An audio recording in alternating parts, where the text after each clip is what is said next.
Réunion de haut niveau sur le Sahel hier aux Nations Unies. La rencontre s'est focalisée notamment sur la situation au Mali. L'occupation du nord de notre pays par des groupes islamistes est inacceptable, conviennent les participants. La France demande l'adoption d'une résolution permettant une intervention militaire.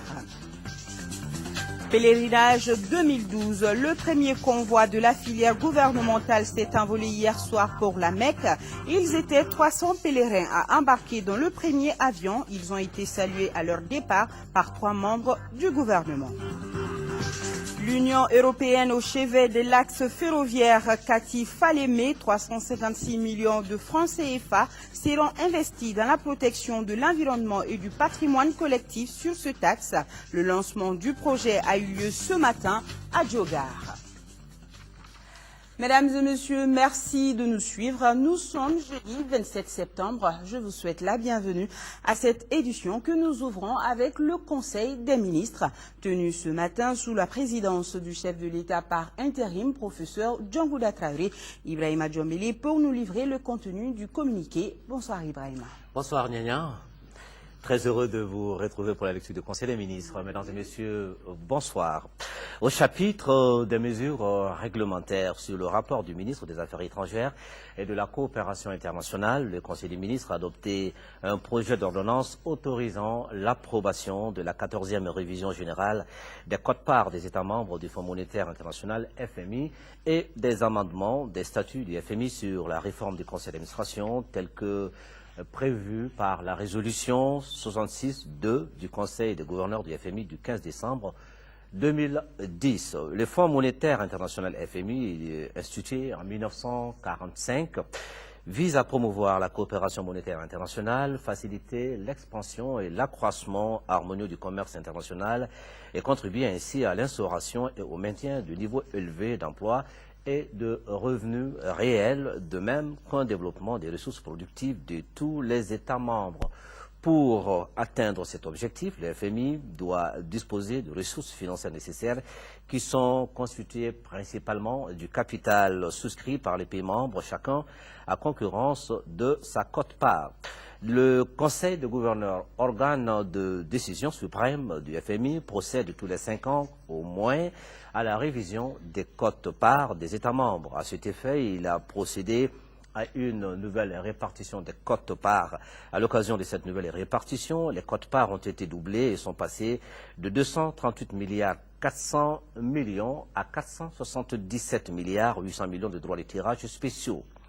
La quote-part de la République du Mali sera de 186 millions 600 000 de droits de tirage spéciaux. Quant à la modification des statuts du FMI, les amendements concernent l'élection des administrateurs et de leurs suppléants, d'une part, la taille et la composition du conseil d'administration, d'autre part.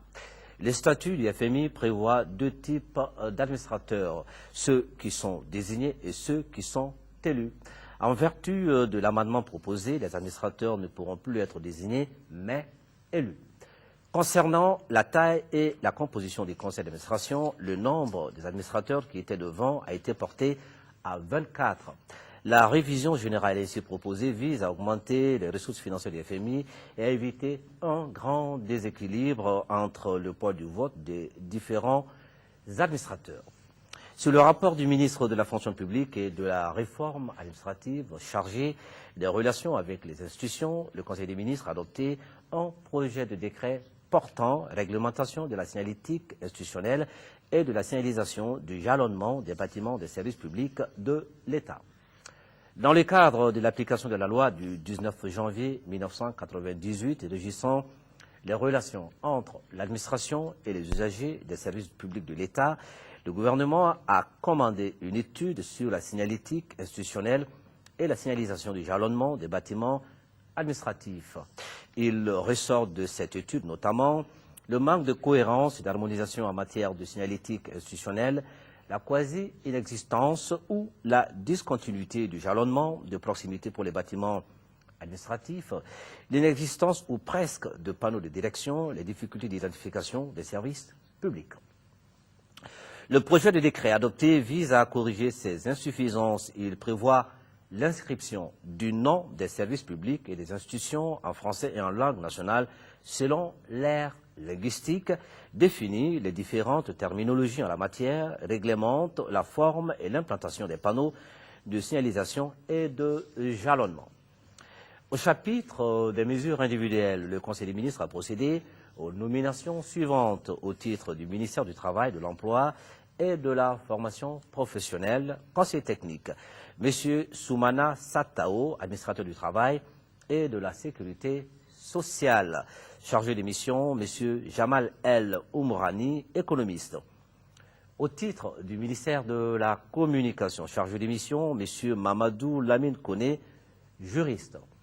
Au titre du ministère de l'Environnement et de l'Assainissement, chef de cabinet, M. Modibo Serita, ingénieur des eaux et forêts. Chargé des missions, M. Alaï Ouma Guindo, gestionnaire de projet, M. Missa Samake, ingénieur électromécanicien. Mme Terra Fantatera, ingénieur urbaniste. Au titre du ministère de l'Artisanat et du Tourisme, en conseiller technique, M. Boubacar Nafougou, administrateur du tourisme, M. Tidjani Diara, ingénieur de l'agriculture et du génie rural, chargé de mission, Mme Hati Younoussa Maïga, journaliste, M. Abdallah Ag Idias Imik, inspecteur des finances, M. Demba Koulibaly, gestionnaire de l'environnement, inspecteur en chef de l'inspection de l'artisanat et du tourisme, M. Modibo Sissé, administrateur du tourisme. Au titre du ministère des Affaires religieuses et du culte, chef de cabinet, M. Bakari Danyoko, expert conseil en ressources humaines. Conseiller technique, M. Paul Kone, administrateur civil, Mme Sissé Zeynab Keita, professeur d'enseignement secondaire, chargé de mission, M. Habib Khan, professeur d'enseignement secondaire, M. Abdelaziz Mahamadou Maïga, professeur. Nana Alou, à vous. Merci Ibrahima. Et la suite de ce journal, direction New York pour la 67e session ordinaire de l'Assemblée générale des Nations unies. Une réunion de haut niveau sur le présent et l'avenir du Sahel avec une attention particulière pour le Mali s'est tenue hier mercredi. Tous les participants sont unanimes. L'occupation du territoire malien par des groupes armés, les violations des droits de l'homme qui y sont perpétrées sont inacceptables. La France a demandé à l'ONU une autre résolution permettant cette fois-ci d'intervenir militairement au Mali conformément à une requête formulée par nos autorités. Le point, c'est avec nos envoyés spéciaux à New York, Idrissa Traoré et Tchessera Dabeli. Réunion de haut niveau sur le Sahel. 41 orateurs qui ont tous parlé du Mali, aujourd'hui épicentre de la crise au Sahel. Le Premier ministre malien a présenté la crise malienne sous ses 4 dimensions politico-institutionnelles, sécuritaires, humanitaires et économiques. Si la dimension politique est en passe d'être réglée avec la formation d'un gouvernement d'union nationale, restent les 3 autres dimensions expliquant les requêtes du Mali. La dimension sécuritaire de la crise se caractérise, elle, par l'occupation de la partie septentrionale par des bandes armées composées de terroristes, de narcotrafiquants et des criminels de tout acabit. Les droits les plus élémentaires de la personne humaine y sont violés quotidiennement par une horde de vandales sans foi ni loi. Des flagellations, les amputations de membres, des exécutions sommaires, des viols, lapidations, mais aussi pillages et destruction de sites et monuments culturels et historiques sont le lot quotidien des populations du nord du Mali qui sont meurtries et désemparées. Pour aider à recouvrer l'intégrité territoriale du Mali, le président de la République par intérim et le gouvernement ont demandé l'appui de la CEDEAO, de l'Union africaine, des Nations unies, de l'Union européenne, de la France, des États-Unis et j'en passe. Afin de recouvrer cette intégrité territoriale, nous sollicitons l'adoption d'une résolution au Conseil de sécurité autorisant sous le chapitre 7 de la Charte l'intervention d'une force militaire internationale composée de tous ceux qui veulent et peuvent aider à la reconquête des territoires occupés. La troisième dimension de la crise malienne concerne la situation humanitaire de plus en plus préoccupante et qui se dégrade de jour en jour. La quatrième et dernière dimension de la crise malienne concerne ses impacts sur l'économie et les finances du Mali. En effet, suite aux événements de mars 2012, les partenaires techniques et financiers ont suspendu leur aide multiforme, ce qui a eu pour conséquence de fragiliser davantage l'économie nationale et les finances publiques, avec la chute drastique de l'activité économique, la fermeture de nombreuses entreprises, l'augmentation du chômage, bref, la paupérisation généralisée et le risque d'insécurité qui l'accompagne. Tous sont d'avis que l'occupation du nord du Mali est un défi pour le monde entier et appellent la communauté internationale à agir sans délai. Quand un territoire grand comme la France est occupé par des groupes terroristes dont le but n'est pas simplement de contrôler une population, de la punir, de la soumettre, mais de constituer une base arrière pour mener des offensives de même nature terroriste sur les États de la région, alors nous sommes devant une menace qui concerne l'ensemble du monde. C'est pourquoi le Conseil de sécurité a déjà commencé à agir. Ça a été le sens de la résolution 2056, adoptée en juillet, sous chapitre 7.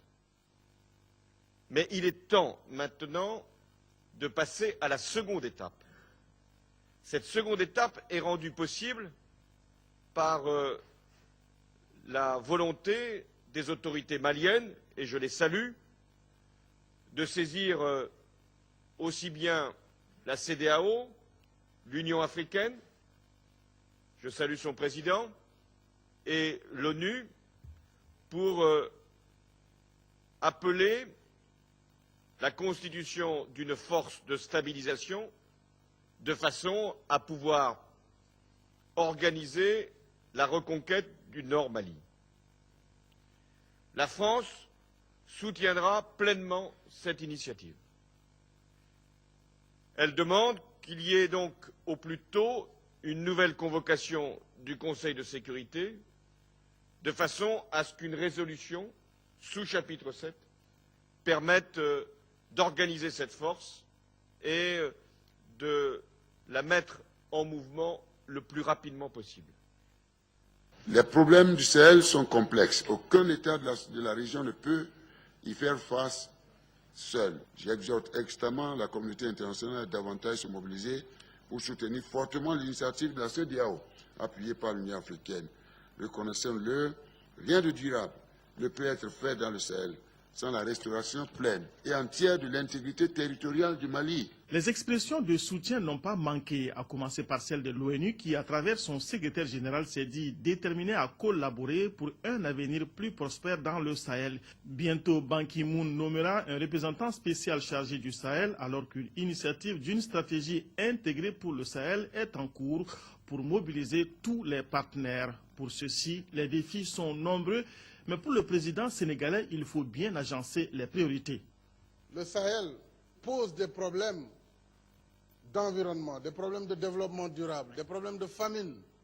Mais ces questions doivent attendre que la question de sécurité soit résolue ici et maintenant. Sinon, nous allons partir dans une confusion générale où les humanitaristes, qui sont essentiels, vont côtoyer les militaires. Nous avons besoin d'une action militaire clairement, aujourd'hui. Ensuite, nous organiserons le reste.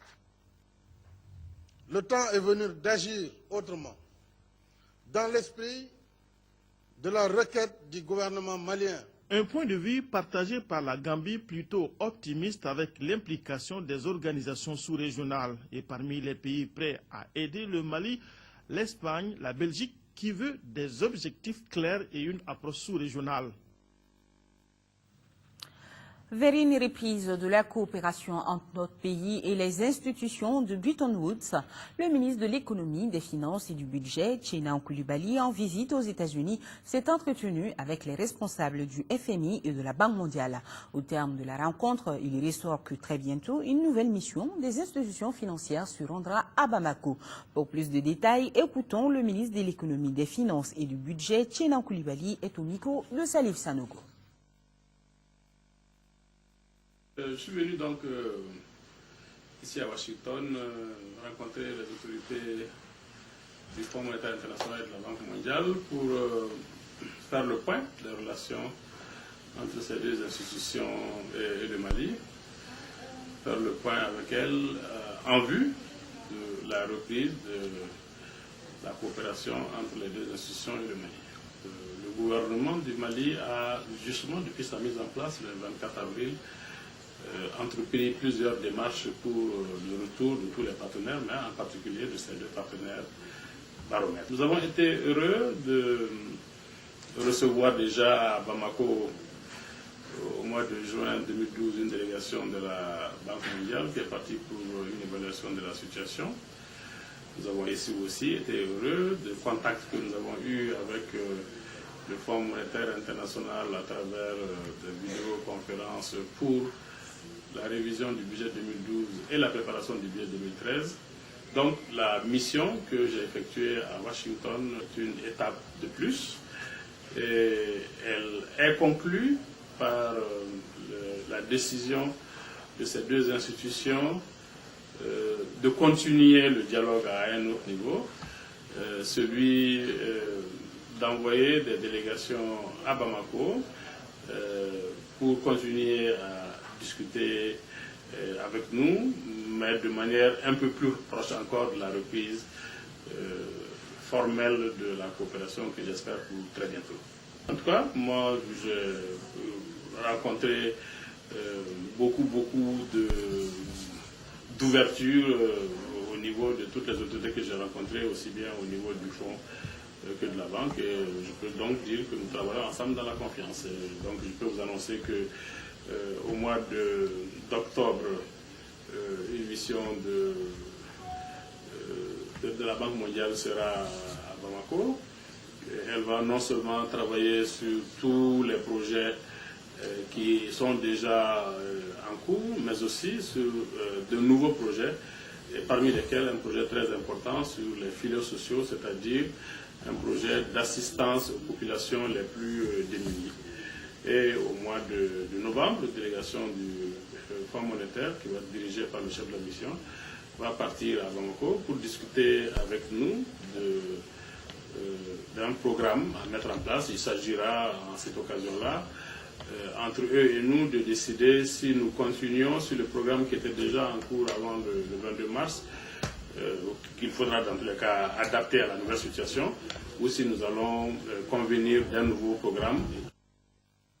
Voilà, Tchénan Coulibaly qui est au micro de Salif Sanogo.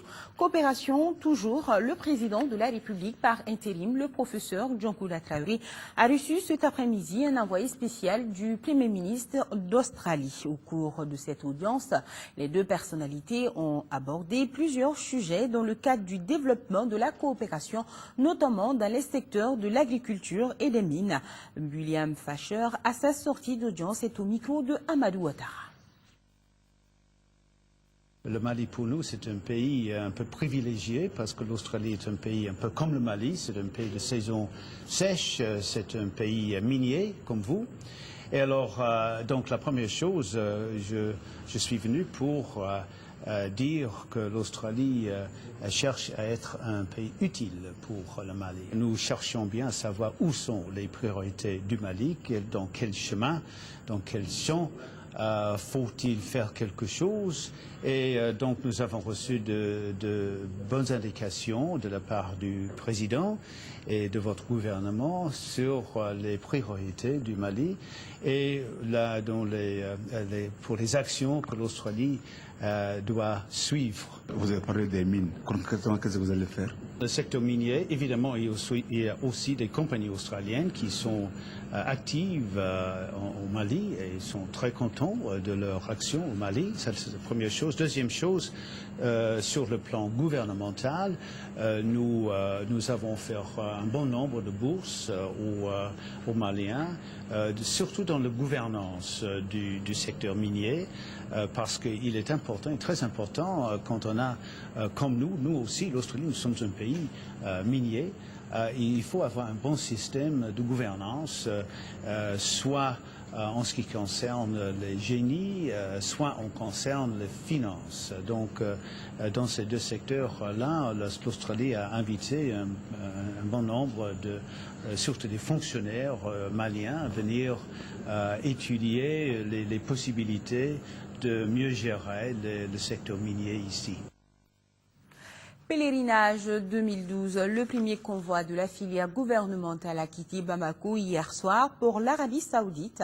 300 pèlerins étaient à bord du premier avion. 3 membres du gouvernement ont assisté au décollage en présence de notre reporter Tchemoro Sakara, compte rendu.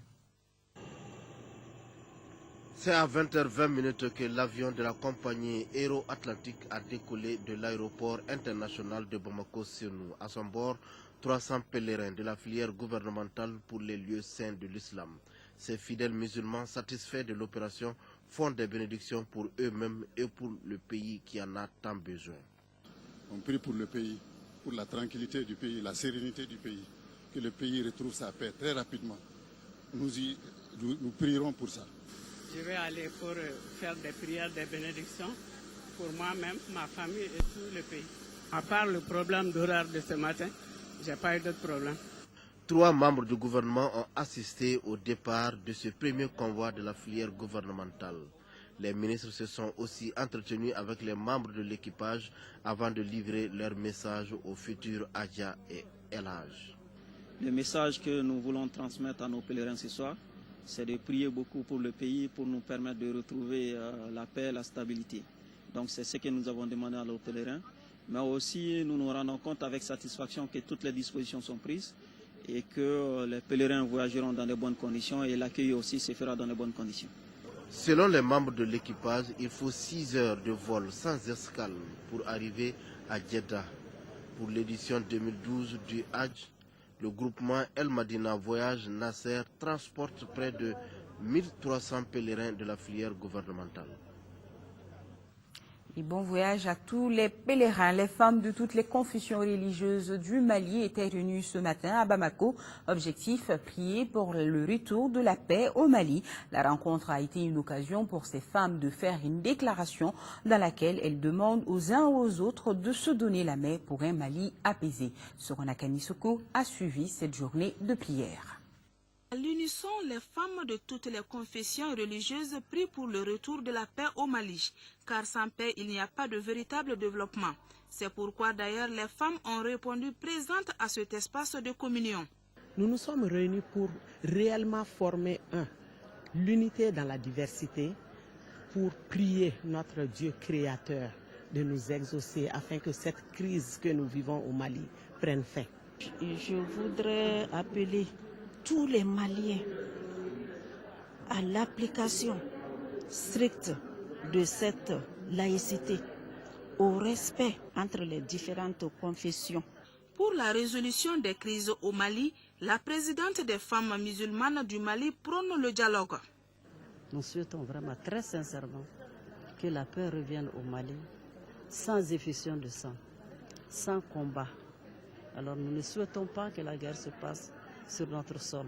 Ce rendez-vous des femmes du Mali vient renforcer une fois de plus les actions entreprises par le gouvernement dans le cadre de la libération du nord du Mali occupé par les bandits armés. Nous sommes enclins à la recherche de cette paix, vu nos rôles régaliens de femmes au sein des familles, des communautés et dans les pays en matière de conciliation, d'entraide et d'unité entre les cœurs. À l'issue de cette journée, les femmes ont fait une déclaration dans laquelle elles demandent aux uns et aux autres de s'unir pour un Mali apaisé et prospère. L'ambassadeur du Japon au Mali a été reçu en audience ce matin par le président de l'Assemblée nationale par intérim. Masahiro Kawada, en fin de mission, est venu remercier les autorités et le peuple malien.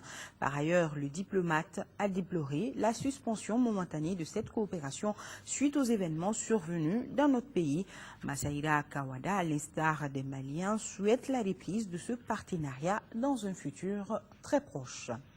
Voilà, il a été reçu ce matin en audience par le président de l'Assemblée nationale par intérim, l'ambassadeur du Japon en fin de mission au Mali, Masahiro Kawada. Le président par intérim de l'Assemblée nationale et les membres de la commission de défense se sont rendus à Kati pour discuter avec le capitaine Amadou Aya Sanogo sur les conditions de vie des hommes et les préparatifs de la prochaine montée au nord du pays. Après des échanges, les députés ont sillonné la caserne de Kati avec le capitaine Sanogo. Le président par intérim de l'Assemblée nationale, Younousi Touré, nous donne ici ses impressions au terme de cette visite. Il est au micro de Mariam Sagara. L'armée vit dans des conditions extrêmement difficiles. Les maisons des militaires que nous avons vues, les conditions que nous avons vues ne sont pas acceptables. Et c'est des conditions déplorables qui existent depuis des années. Le matériel militaire que nous avons vu, un effort considérable a été entrepris depuis quelques mois pour les mettre, n'est-ce pas, à niveau. Beaucoup ont été réparés, qui sont en mesure aujourd'hui de fonctionner et nous félicitons vraiment notre armée pour cela. Nous avons vu le centre médical, l'armée, nous avons vu que les travailleurs, comme les malades, sont dans des conditions extrêmement difficiles. Ça a été pénible pour nous. C'est vraiment dans un état très difficile à concevoir après 52 ans d'indépendance. Nous avons une commission de défense. Cette commission de défense, depuis des années, a demandé à rencontrer, n'est-ce pas, la hiérarchie militaire pour visiter les conditions de travail de l'armée. Depuis 2 ans, notamment, cette commission n'a pas été autorisée à visiter les camps militaires, ni été autorisée à visiter les campements. L'Assemblée nationale est en phase avec son armée aujourd'hui, pour que l'armée soit dans les meilleures conditions. Parce que la situation de notre pays l'exige. Pour que l'armée soit dans les meilleures conditions pour défendre notre territoire, pour récupérer les zones occupées, pour soulager les populations qui sont sous la férule des groupes armés.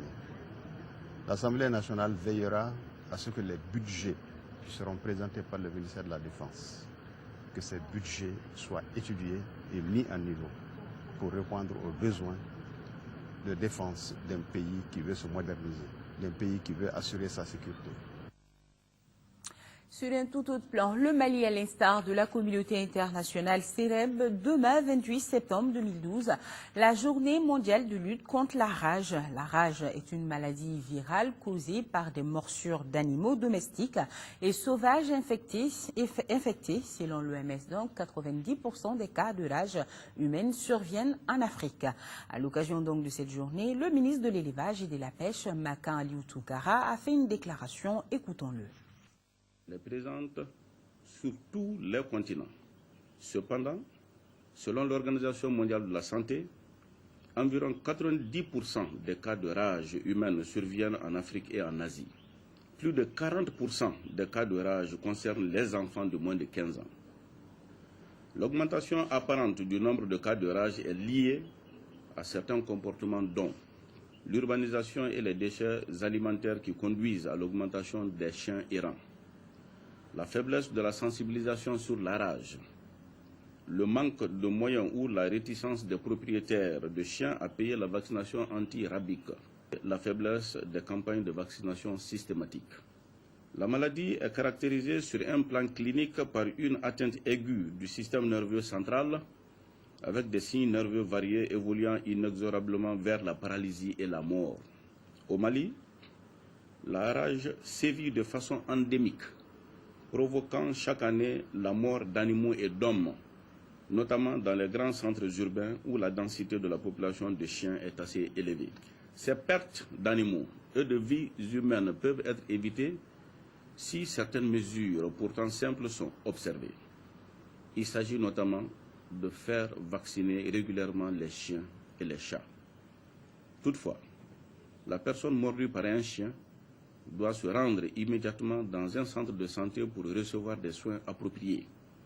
Le chien mordeur doit être amené au service vétérinaire le plus proche pour être mis en observation. Voilà, Makan Aliou Tunkara, le ministre de l'élevage et de la pêche, est au micro de Fatoumata Kone. Partons à présent à Diogar avec le lancement ce matin des activités du projet de protection de l'environnement et du patrimoine collectif sur l'axe ferroviaire Kati-Kita-Banfi-Kenyeba-Falémé, doté d'une enveloppe de 356 millions de francs CFA. Ce projet financé par l'Union européenne a pour but de promouvoir le respect accru par les usagers et riverains des infrastructures publiques et réduire les impacts environnementaux sur l'axe. Étaient présents à la cérémonie les représentants des ministres des Transports et des Infrastructures routières, de l'Environnement et de l'Assainissement, du chef de la délégation de l'Union européenne et les autorités de la deuxième région. Envoyé spéciaux à Diogar, Fadema Keita, Seydou Sissoko. Un nouveau projet sur l'environnement est né. Il s'agit du projet Passenda dont la première phase vient d'être lancée. D'une durée de 2 ans, ce projet concerne 13 communes dont Kati, Diogar, Sebekuro, Kita, Kenyeba. Le programme initié par le pôle des actions d'intégration des droits humains en Afrique vise à mener des actions urgentes de protection de l'environnement tout au long du corridor Bamako-Dakar. Ce projet vise essentiellement à responsabiliser les collectivités riveraines de la route, à mieux protéger l'environnement, mais aussi à mieux protéger la route. Ce vaste chantier va s'étendre de la ville de Kati au fleuve Falémé, soit une distance de 421 km. Il est financé par l'Union européenne. Vous en conviendrez avec moi, cet accompagnement doit se faire ensemble, car c'est le devoir de tous, usagers de la route, riverains, collectivités locales et territoriales, ainsi que l'État, d'accorder une attention particulière à la protection et à la préservation des infrastructures publiques et réduire les impacts environnementaux causés par la réalisation de tels projets routiers. Le programme doit contribuer à une meilleure surveillance des espèces fauniques et à la lutte contre les feux de brousse. Le département s'en réjouit vivement, car autant le développement des infrastructures routières est nécessaire, autant la prise en compte entière de la dimension environnementale dans nos différents projets et programmes de développement est indispensable quant à leur impact, efficience et durabilité. La réussite de ce projet sur l'environnement nécessite l'implication des populations du corridor Bamako-Dakar. Le projet Passenda tourne autour de 6 volets, parmi lesquels le renforcement et l'application de la nouvelle loi sur les ressources forestières, la responsabilisation et l'implication des collectivités dans l'aménagement des 4 forêts communautaires, à savoir Batama, Satadougou, Kassaro et Negela, la sensibilisation et l'éducation environnementale. En 4e région, lancement aujourd'hui d'un nouveau projet pour les personnes déplacées du nord du Mali, cité à Ségou. Le projet est intitulé « Rétablissement d'urgence de la capacité d'autoprise en charge des populations déplacées du nord dans la région de Ségou pour la restauration de la productivité agro-pastorale ». De Ségou, la correspondance de Fousseini Samaki. Ce nouveau projet, dénommé projet de rétablissement de la capacité d'autoprise en charge des déplacés du Nord dans les régions de Ségou-Sigasso par la restauration de leur productivité agro-pastorale, coûtera 260 millions de francs CFA. Cette initiative de l'ONG Convergence d'action pour l'environnement et la santé, financée par la FAO, Fonds des Nations Unies pour l'alimentation, va permettre l'achat et la distribution des semences maraîchères, d'outils agricoles, d'engrais, des produits vétérinaires, des kits nutritionnels et la formation sur les bonnes pratiques de la production maraîchère, de l'élevage et de nutrition. Nous avons identifié 2000 ménages qu'on va appuyer. Les 2000 ménages, c'est 1000 ménages dans la région de Ségou et 1000 ménages dans la région de Sigasso. On va leur donner des kits maraîchères et des kits d'élevage, accompagner des formations sur les techniques maraîchères et sur les techniques d'élevage. Et puis on va faire des suivis. Les responsables de Ségou s'engagent à accompagner ces projets. Ce projet agropastoral contribuera à l'amélioration des conditions de vie des populations et de leurs revenus. Il apportera certainement un appui aux familles hôtes des déplacés, elles aussi éprouvées. Ces projets s'inscrivent dans le cadre de l'amélioration de la sécurité alimentaire des ménages déplacés en leur facilitant la reprise des activités agro-pastorales. Détour à Bamako, hommage au docteur Kwame Nkrumah, père de l'indépendance du Ghana, véritable panafricaniste. Une journée lui a été dédiée aujourd'hui. Elle est organisée par l'ambassade de la République du Ghana au Mali. Alpha Maïga nous en dit plus. Ce jeudi 27 septembre 2012, les Ghanéens se souviennent. Ils se souviennent d'un homme, un grand homme. Il s'agit du père fondateur de ce pays, Dr Kwame Nkrumah. Et pour ce faire, les Ghanéens lui ont dédié une journée, une façon de rendre hommage au père de l'indépendance du pays, Ashanti. À cette occasion, beaucoup de témoignages pour que les uns et les autres se rappellent de ce véritable panafricanisme. À côté, se sont battus Ahmed Sékou Touré, Modibo Keïta. En témoigne l'union des trois pays, Ghana, Guinée, Mali. Let me call you comrade. Sa vision panafricaniste pour le continent et sa vision pacifiste pour le monde sont sans conteste, comme en témoigne l'organisation au Ghana en 1962 de la conférence intitulée « Le monde sans bombe », à laquelle il y avait plus de 130 participants de plus de 40 pays. Le Ghana demeure résolument solidaire au Mali et assure que son intégrité territoriale sera gagnée. Au Ghana comme partout ailleurs, les Africains ont toutes les raisons de célébrer et d'honorer ces grands fils d'Afrique pour ses réalisations. C'est l'une des preuves que les morts ne sont pas morts. Ils sont parmi nous, dans nos esprits, comme le disait le poète. Les activités de la campagne d'information et de formation sur la citoyenneté et l'islam en lien avec l'éducation civique de la coalition des jeunes pour le Mali seront lancées le 4 octobre prochain. L'annonce a été faite cet après-midi à la faveur d'une conférence de presse. La campagne sera marquée par des sessions de formation couplées à la distribution des livres sur l'éducation civique en arabe dans les médersa. Compte rendu Boubacar Sissoko. La campagne sera lancée le 4 octobre prochain à Bamako. Elle couvrira les régions de Sikasso, Ségou, Mopti et le district de Bamako. Au cours de la campagne, la COGEM animera 12 sessions de formation sur l'éducation civique et morale en lien avec l'islam.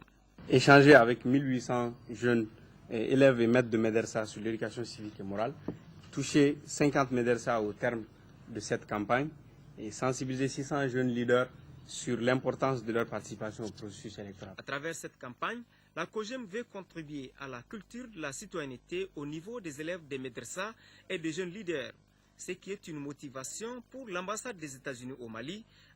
La démocratie et le développement ne peuvent pas aller sans un citoyen bien formé et informé. Cette initiative est certes modeste, mais traduit la volonté et la disponibilité du gouvernement américain à aider de son mieux les citoyens des pays amis à renforcer leurs capacités et à assurer leur propre prise en charge par une participation de qualité à la vie de leur pays. De la campagne. Les initiateurs de la conférence trouvent que cette campagne pourrait contribuer à édifier les groupes cibles sur la question afin de les éloigner des milieux intégristes musulmans. De nouvelles salles de classe pour le village de Nyangorobougou dans la commune rurale de Kaboïla, un geste de la fondation Toguna Agro-Industrie. La remise des clés des 3 salles de classe aux autorités scolaires et communales a fait l'objet d'une grande mobilisation. C'est ce que nous dit nos correspondants à Sikasso, Oumar Maïga et Cheikh Tangara. Cette date du 22 septembre 2012, qui consacre le 52e anniversaire de l'indépendance du Mali, restera gravée dans la mémoire des populations de Nyangorodougou qui viennent de recevoir de la Fondation Groupe Toguna Agro-Industrie les clés de 3 salles de classe équipées au titre de l'année académique 2012-2013. Un don qui va sans nul doute, d'une part, combler l'insuffisance des salles de classe, mais aussi et surtout améliorer les conditions d'études et de travail des acteurs de l'éducation du village de Nyangorodougou, situé dans la commune rurale de Kaboïla. C'est une épine de moi que Toguna vient d'enlever de notre pied. Parce que le processus de construction de ces classes au niveau du Cap de Sikasso ne suit pas vraiment le cours de l'évolution de la démographie. Pour les heureux donateurs, à savoir la Fondation Groupe Toguna Agro-Industrie, le savoir est la clé de voûte de tout développement. La Fondation Groupe Toguna Agro-Industrie marque ici sa volonté à accompagner les populations de ces zones d'intervention, à prendre en charge les problèmes liés à la promotion de l'agriculture, mais aussi à ceux de l'école et de la santé. Un geste de la Fondation Groupe Toguna Agro-Industrie, vivement apprécié par le chef de village, le maire de la commune rurale de Kaboïla, qui, au nom des populations bénéficiaires, ont assuré que bon usage sera fait des joyaux, avec à la clé un fort taux de scolarisation des enfants, l'espoir de demain.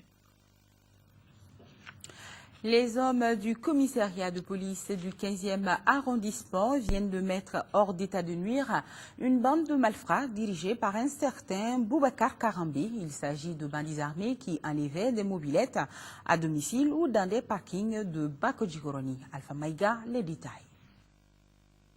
Il s'agit là d'un fait divers qui rappelle à plus d'un égard une histoire, celle du voleur et l'âne, une fable de La Fontaine. Et voici les faits. Pour une moto volée, 2 voleurs, l'un Boubacar Karambé et l'autre Yacouba Sangaré se battaient. Quelques minutes après, arrive un 3e voleur, Soumaïla Kouyaté, qui s'empare de la moto avant d'aller la vendre à un vil prix. Les hommes du commissariat du 15e arrondissement, informés suite à une plainte pour vol de moto, mettent aussitôt leur machine de recherche en branle.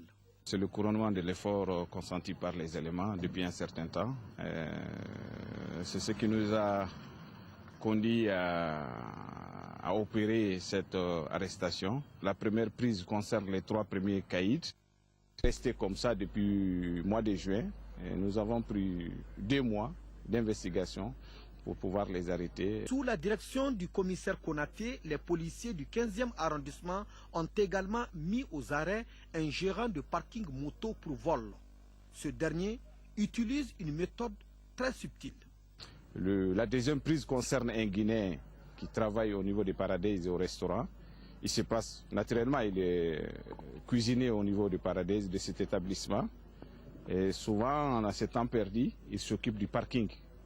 Donc à ce niveau, il a sa façon d'opérer, c'est qu'il délivre des tickets à certains visiteurs et à d'autres, il ne délivre pas de tickets.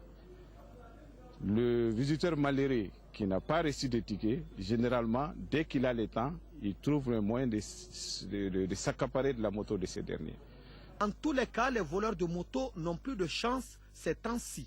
Les forces de l'ordre et de sécurité veillent bien au grain et n'attendent de laisser aucune marge aux malfrats qui ont longtemps sémé la terreur.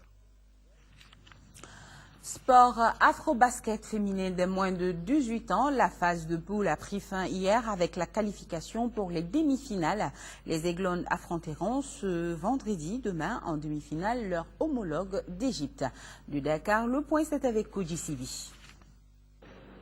Sur 12 pays attendus, 6 ont finalement pris le départ de cet afro-basket féminin des moins de 18 ans. Les Aiglones du Mali débutent face aux favoris. Après une défaite devant les championnes d'Afrique égyptienne, les Maliennes étaient sur le point de réussir un bon coup contre le pays organisateur, le Sénégal. Nos basketteuses dominent quasiment les 2 premiers cartons. Énergie défensive et adresse au tir. Le Sénégal est dominé à la mi-temps, 40-20.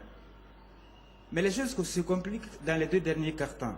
L'entraîneur Mohamed Salia Maïga avait peu utilisé son banc et perd 3 intérieurs avant le money time pour 5 fautes. Le Sénégal l'emporte 54-52. Il fallait réagir face à l'Angola pour se donner de l'espoir pour la suite. Les nôtres négocient bien ce match. Il faut tout de même reconnaître qu'elles ont toujours du mal à gérer les 2 derniers cartons. Score final 55-37 pour le Mali. Face à la Tunisie, les Aiglones se portent mieux. La victoire était impérative pour s'assurer une bonne suite dans la compétition. En plus d'avoir gagné, les Aiglones ont su relever la tête dans le troisième acte de jeu, contrairement au match précédent. Le dernier match de poule se dispute face au Kenya, occasion de valider le ticket pour la demi-finale, avec surtout un meilleur classement pour éviter le premier de la phase de poule. Large victoire du Mali, 68-40.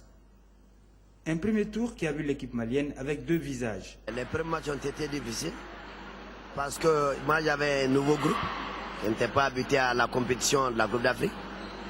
Deuxièmement, il y a le problème de l'altitude. Je crois que les gens, à notre niveau, on a un peu négligé. On n'était pas tellement adaptés.